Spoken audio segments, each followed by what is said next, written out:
do a wide variety of research up here, everything from life sciences, where we're studying human cells and growing plants, to material science, doing things like 3D printing metals to make tools. We do combustion studies on how flames behave in space, and we do a lot of health sciences where we are actually the research subject. The diversity makes it fun and keeps it always interesting.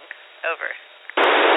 Well, I would say it really took my entire life because I use skills that I gained throughout my life here. But seriously, training takes about 2 years initially, and then we train about 1.5 years for our specific mission. I studied aerospace engineering in college, and then after that was operator of underwater robots before I came to NASA. Over. Well, I think it's like pulling out of the driveway to go on the trip of a lifetime. This has been the best adventure, and I miss specific things from Earth, like seeing my friends and family and weather, but I haven't really been homesick getting to look back at our beautiful planet every day. Over. I hope so. I think if we find it, it might be in oceans on other planets, which I think are one really interesting place in our solar system that we haven't really gotten to explore yet. Over. There are lots of things that surprise me. I think one of those things is just the experience of floating and living and working in microgravity. There are so many little things that I hadn't even considered about what that involves, that every day I'm both delighted and surprised just by floating around Space Station. Over. So far, I have only ascended, and that was epic. Launch day was an amazing day. I think descending when I return to Earth will be harder.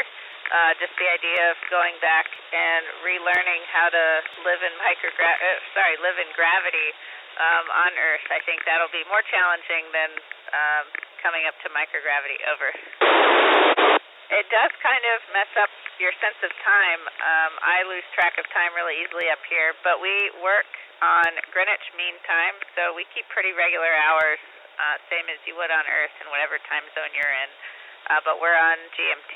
Over. It depends on the vehicle you're flying, and then also the planned trajectory for that vehicle, but it took me and my crew about 3.5 hours to get from Earth to Space Station, so that is very fast. Over.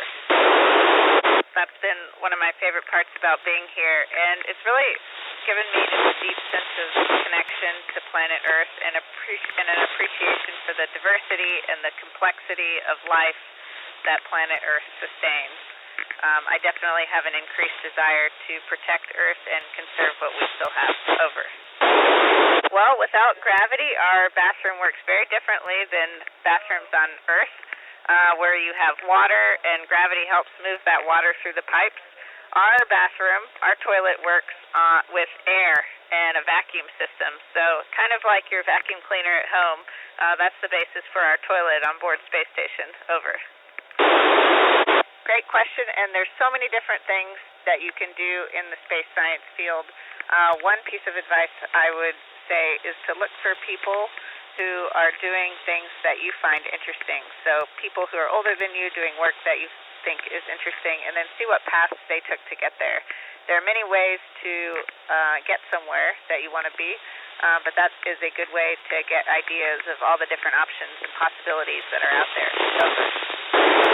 An important question. There's a lot of space debris up here, but we actually have teams on the ground who monitor for space debris headed our way. And if they see something that they're worried about, then ISS has the capability to fire thrusters and actually move the entire space station out of the way. So every now and then they'll let us know something's headed our way, and we'll get ready to fire our thrusters if needed, but usually that actually doesn't happen. The debris goes off on a different trajectory and doesn't head towards us. Over. Looking out the windows we have at night is one of my favorite things to do here. The stars from Space Station and low Earth orbit are brighter and clearer than the stars you see on Earth, and so it's just a sea of stars in the sky. The night sky looks almost silver because there's so many stars, and when I'm looking out our windows, I think I've never felt smaller or more insignificant in the grand scheme of things, but also so connected to Earth. You really realize how special of a place we have. Over. ON4 ISS, this is OR4 ISS. How do you hear me?